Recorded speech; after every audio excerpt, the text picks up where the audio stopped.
Hello? All right.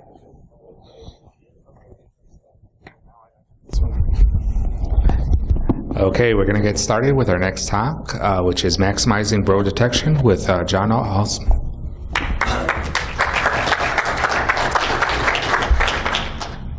All right, we're going to talk about bro. My name is John Althouse. So what is bro? If you've never heard of bro, you're probably thinking the same thing that I thought of when I first heard about bro, and it's not this guy, and it's not what everyone thinks when I'm like I need to deploy bro, and they're like, okay, is it going in production? All right. But so bro was created in it was created 20 years ago, so it's pretty old. And the idea around the name was more of a 1984 George Orwellian nod. But I like to think of it more as like an electronic, all-seeing eye, with some binary there and the eyeball. All right, so what is Bro? Bro is a network monitoring, scripting, and logging framework. It's open source, and it lives somewhere between network intrusion detection systems and full packet capture. So it's not capturing every packet, but it's capturing all the data, the metadata for each packet, and the sessions. But it's not only based off of rules either, like a normal network intrusion detection system is. It's session and packet aware. So unlike, I guess, your traditional NIDs like Snort or something like that, it's not just looking at each packet and then moving on. It can look at the entire session. So it can say, let's say you have a SSH session. It knows that you have an SSH session. It's logging that. It's logging how long the session was as far as time goes, how many bytes were sent, how many were received. So it can look at the whole session, or it can just look at each individual packet. And what really makes Bro shine is its extremely versatile scripting language. So we're just going to do a quick kill chain real fast. So on your penetration test or your exploitation of a company, start off with the recon. How are you going to detect the recon? You can use network security monitoring, which is where Bro is, to log it. Full packet capture is always great. Network intrusion detection systems, only if you have signatures for whatever type of recon they're doing against the edge of your network. But honestly, you don't really want alerts for recon at the edge of your network, because the internet's a dirty place and that happens all day. Or cloud monitoring, like pastebin. So for the exploitation side of things, again, network security monitoring, full PCAP is great. NIDs only if there's a signature. And this is when your host intrusion detection systems really come into play. Your endpoint is great for the exploitation phase. And then under command and control, everything again, NIDs only if there's a signature, but your host intrusion detection system, your endpoint agent, is not really useful, or you cannot rely on it as your primary source of truth after the exploitation phase. And the reason, for, like a good example, I was doing an evaluation of an endpoint protection product, and I exploited the system, and then the product was just running. Like the process name was the name of the product. So of course I just migrated my interpreter session into that process, and now I'm doing everything as the endpoint agent. A funny thing happened when I did that was it would tell the endpoint manager that it was still alive, but it stopped logging and it stopped accepting commands. So just an example, I wouldn't rely, at least right now, with most products, maybe not all of them. There could be some really good cases that I just don't know about. But in general, I wouldn't rely on them as a single source of truth after exploitation phase. And then actions, network security monitoring, full PCAP again. So that's why network security monitoring is, it's valid and important still. So Bro takes the traffic, logs it. You can then action or alert on it. You can do things like it can capture every file. So every file that's going across the network and clear text, it can capture it and create a local copy of it. Then with that file, you could like put it into your explode it so that you can do some analysis on every file if you want to. It can find long sessions. So again, because it's session aware, and maybe you're interested in really long running SSH sessions, Bro is great for and these are just examples of things that it can do, like alert on large outbound file transfers. That's pretty useful. Complex scripts. A good example of a complex script. So let's say you can only deploy Bro on the edge of your network, right? And you have a domain controller inside that network, and you have all this intel of evil domains, right? So if someone does a DNS lookup on one of those evil domains that you know of, they're going to do a DNS lookup against their local domain controller, which is then going to do the lookup outside to the internet. So whatever's sitting at the edge, that would just be like, okay, well, your domain controller is infected. An example script that Brawlhalla came out with, and that's out there on the internet, it's existing, and anyone can get it. What that script does is it sees that DNS request for that known malicious domain. It then waits and grabs the A record IP in the response, the DNS response, and then it waits to see what IP connects to that IP in the A record response. And then it will alert saying this is the true source of the infection. Things like that. So you can get real complex with it. Bro's great with that. So your first look at the Bro logs. It's a lot of logs. Probably can't read all those, so let me name a couple out. Communication logs, DHCP, DNS, file logs, FTP, HTTP, certs, IRC, tunnels. There's a lot of logs, and that's just to name a few. SMB, and you can create your own. You can also a good place to try out Bro scripts if you've never done Bro scripting is try.bro.org. And just to show you, here's try.bro.org. You can put in your script and then run it against some example PCAPs, or maybe upload your own PCAP. But to give you an example of what some of the Bro logs look like, let's say SSL log here. You got your source IP, port, responding IP import, TLS versions, server names, subjects, issuers, and this is for every single connection can create multiple log lines.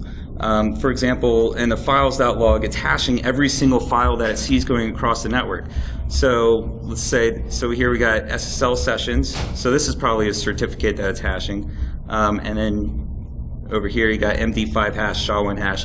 Every single file that is transferred on the network, Bro will hash it for you. And MD5, SHA-1, SHA-256, or you can add your own.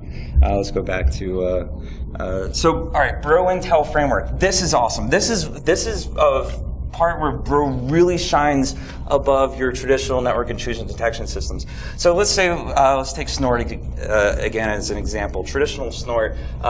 If you were given 10,000 evil domains, what you would do with Snort is you would then make 10,000 signatures, Snort signatures, and that's a little ridiculous, and it doesn't really make sense in a lot of environments. What the Bro Intel framework is it looks literally like this. It's just a list of intel. For example, here's a domain, so you'll just put your evil domain, and then say the indicator type is Intel domain, and then you have some details of like where that Intel came from, whatnot.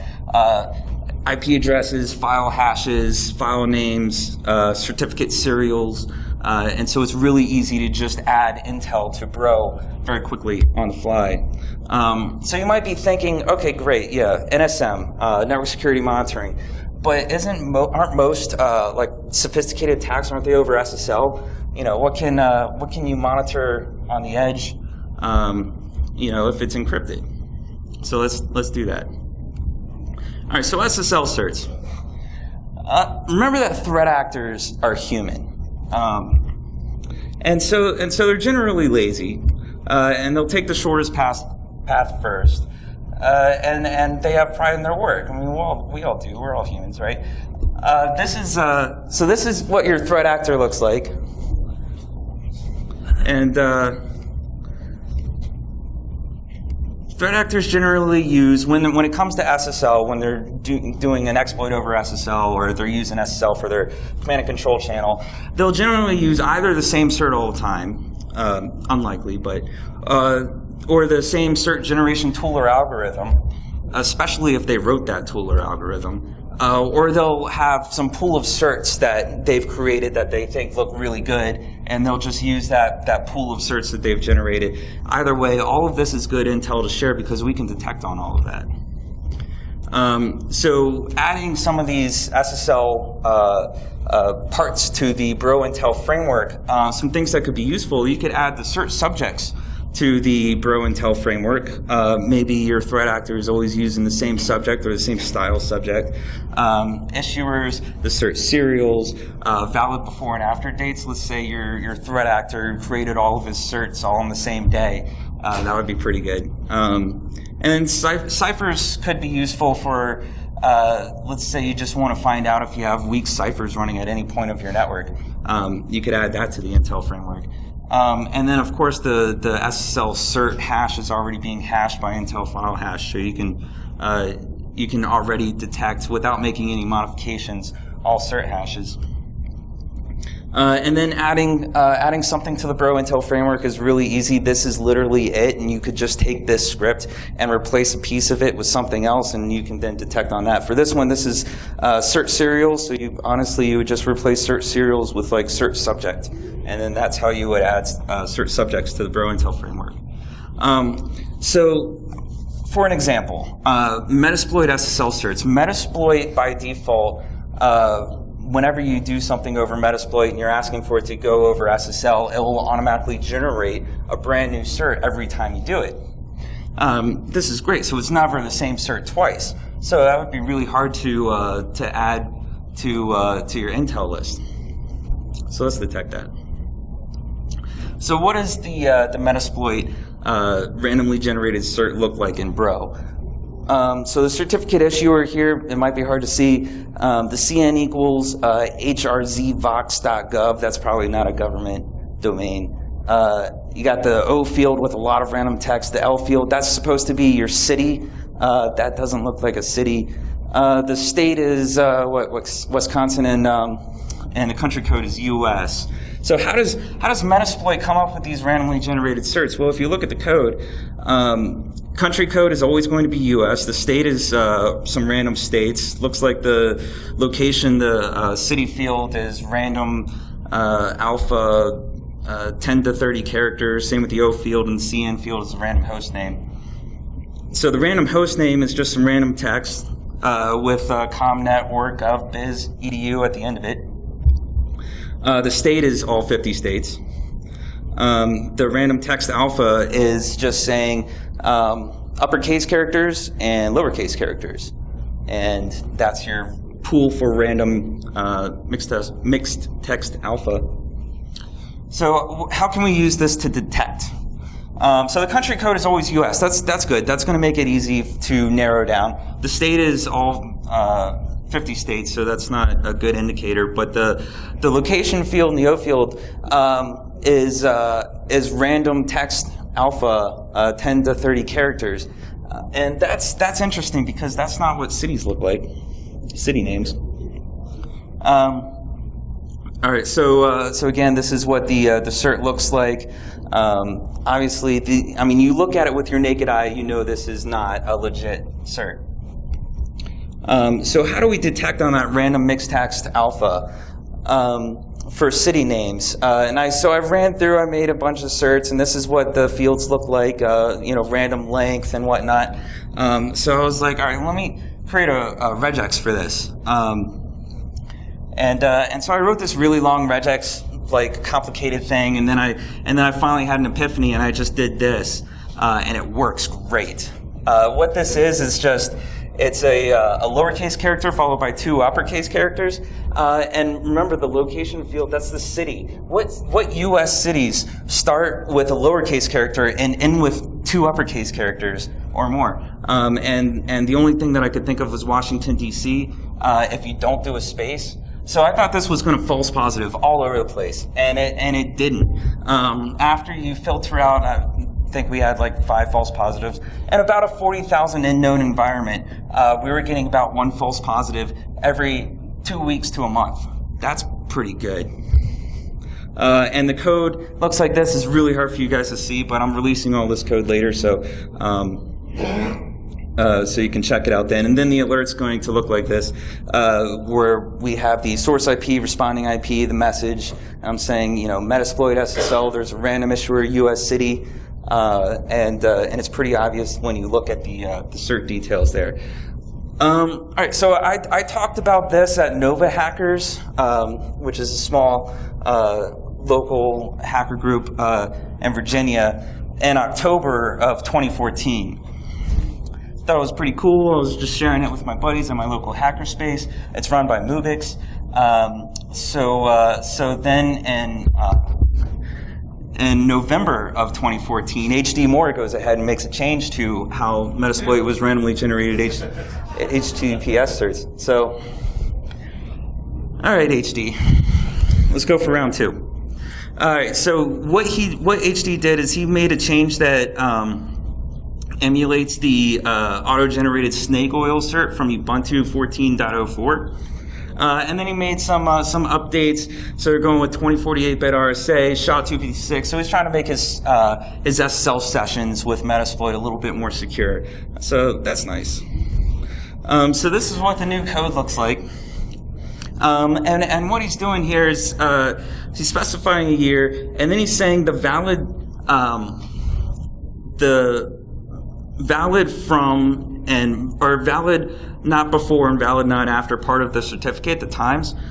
He's saying that it's between now and 3 years ago, randomized somewhere between there. And then it's valid until up to 10 years from that point. So that's actually really good. I was going to use that for detection, but he already made that change, so he kind of beat me to it. I was expecting him to iterate, and I was going to, but it didn't. And then he's making it so he got rid of all the other things where it was US, the random city name and all that, and he just went with very simple. The subject and issuer is just a CN field, and it's some random text. How are we going to detect that? This is what the cert looks like, an example, and it's just really small and simple. So there's really not much I can do. But again, he was trying to mimic the snake oil cert. And so let's compare those two. So they both contain only the CN field in their certs. They're both 2048-bit keys. The issuer and subject are the same.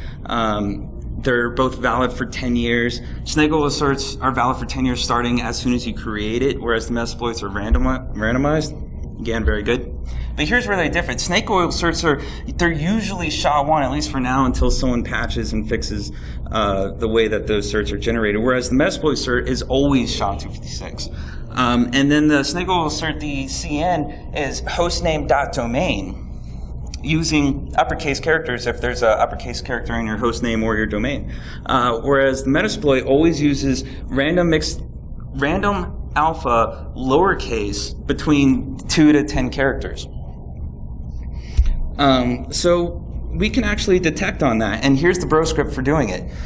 Basically, all I'm saying is if the cert is not originating from inside my network, if it has a subject and issuer, if the subject and issuer are the same, and if the subject is not on my false positive list, and this way you can tune out, simple things like localhost, the obvious ones. And deploying this, really had like 10 false positives, and after that they kind of went away. And then so what I'm saying is I'm just looking for CN, the SSL subject, the cert subject, is CN equals, and then lowercase characters between 2 to 10, and then that's it, and the cert subject ends. And the cert cipher is SHA-256. So after filtering out about, like I said, 10 false positives, this is really firing a false positive about once every 2 weeks, and that's pretty good. And again, whenever I run a Metasploit over SSL, it detects it every single time. So that was the Metasploit. So let's move on to something a little bit more complicated, something a little bit harder. Reverse SSH shells. And I got to give credit to W on this one. It was his epiphany that made it happen. So reverse SSH shells, you might see a lot of people talking about them, or maybe you've had pen tests done in your company. They're pretty popular because it's SSH, right? So how does that work? So an exploit script runs on a host inside of your network, and what it's going to run is something like this. It'll run this SSH command, so it's just binding a port and then SSHing out to, let's say, Amazon AWS. And then on your Amazon C2 server, let's say you're using Amazon for C2 because it's great, you would just SSH to that port that was bound. And then what you're doing, what you now have, is you're sitting at a full console inside your target network. And all the communication is over SSH, and it's encrypted, and it's just going to Amazon, which probably looks pretty normal, especially if you have a lot of developers in your company. So AWS IPs, that's not a good indicator for this. Reverse SSH, the fact that there's reverse SSH communication, that's a good indicator to share if you were to share, some indicators with your secret squirrel groups. So let's detect that reverse SSH communication. How are we going to do that? So with every key press and SSH, a packet is sent and received. So for interactive reverse SSH, or for interactive SSHing, let's say you want to do PWD, right? So client sends the server the letter P, and then the server responds, "Hey, I got that P," and then this is when the letter P pops up on your terminal. That's how you know your terminal's not hung, right? You type some characters, and if they don't show up, then you've lost your terminal, right? And then it continues PWD, client to server, back and forth. So for each character that you press, that character is padded, and the SSH client in Linux pads it to 48 bytes, Mac pads it to 42 bytes. So you press, P, it sends out 48 bytes, client to server, and then the server responds, "I got the P," that's another 48 bytes, back and forth. So on reverse SSH, it's 96 bytes. It's double padded. You have an SSH session over an SSH session. So it's the same thing. It's just double padded. So instead of 48 bytes, it's now 96 bytes. And instead of going from client to server, it's the flow is from server to client, because remember, you're typing on your evil Amazon C2 server. So 96 bytes, cool. That's a good detection mechanism. Let's just look for that all the time. But 96 byte packets in SSH sessions happen all the time. So the only way that we could do this to detect this interactive reverse SSH shell. All right, it's really hard. What was I talking about, bro? Right. So we need to look at each packet individually, one after the other. So you're typing at your command console, right? So it's 96 byte packets going back and forth because the reverse SSH shell. So you need to look at the first packet is 96 bytes. Then the very next packet also has to be 96 bytes. And then you have that at least 3 times over and else quit. That was my first attempt at writing a detection for this. So that doesn't work at all. Forward SSH shells look like that all the time, and that would be if you were to SSH into something and then SSH from that host into something else and then type like that forward SSH shell would have those 96 byte packets going back and forth all the time. So instead I decided to go, all right, so it's a reverse SSH shell, so the threat actor is on the server side, and he's typing from the server side to the client. So let's look at from server to client 96 bytes, then from client to server 96 bytes, have that happen 3 times over, and then and if something doesn't match it, then quit.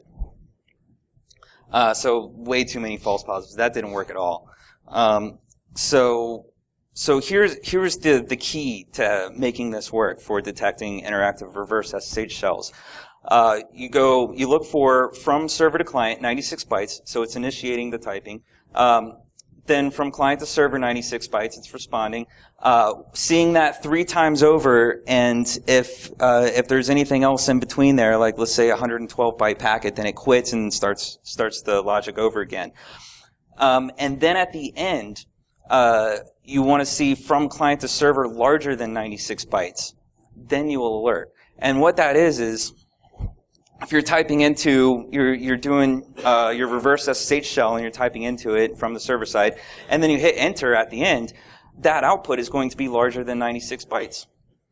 So you're detecting on the return. Here's an example of that from server to client. So let's say PWD, and then from the server side you hit enter, and then the client side sends out the details, var, www, path, whatever it is, and that is going to be larger than 96 bytes.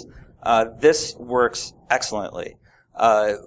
Very few false positives. I'm talking, again, maybe once every other week. A lot of true positives, but honestly, in about a 40,000 in-node environment, what you find a lot more of, rather than actual threat actors, is employees trying to bypass security mechanisms.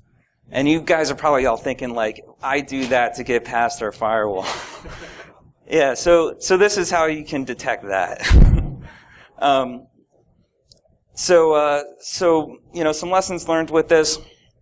Snort-based network intrusion detection systems, they don't have that granular next packet analysis. You can't tell Snort, I want to look for this, and then the very next packet has to look like this. Snort doesn't have a way to do that, but Bro does. And the scripting language that Bro has really gives you that power. And because there's multiple variations of SSH clients, where Mac is like 42 byte pads and Linux is 48 byte pads, I had to write multiple scripts for this, but it really wasn't that many. 4 to 6 scripts is pretty much all you need, depending on what you're running in your environment. And the script literally looks like this. The beginning of it is just looking for an SSH session, and then we're looking for the traffic back and forth individually, and we're just kind of counting. And again, you probably can't see it, but I'm releasing the script so you can just take a look at it in your own time. All right, so to conclude, the point of this talk was not to burn detection logic, which I totally just did. Someone in here probably works at Rapid7, and Metasploit has already been updated, so don't expect the script to work, after, in 10 minutes. But the point of the talk was to show you what's possible with Bro, and hopefully change your perspective on what can be detected and how. If you can see the evil in packet data, then you can write a Bro script to detect it. That's the whole point of this, really, the takeaway. So I want to give some shout outs to these guys. Without them, I wouldn't know how anything works. And that's it. The Bro scripts are available there.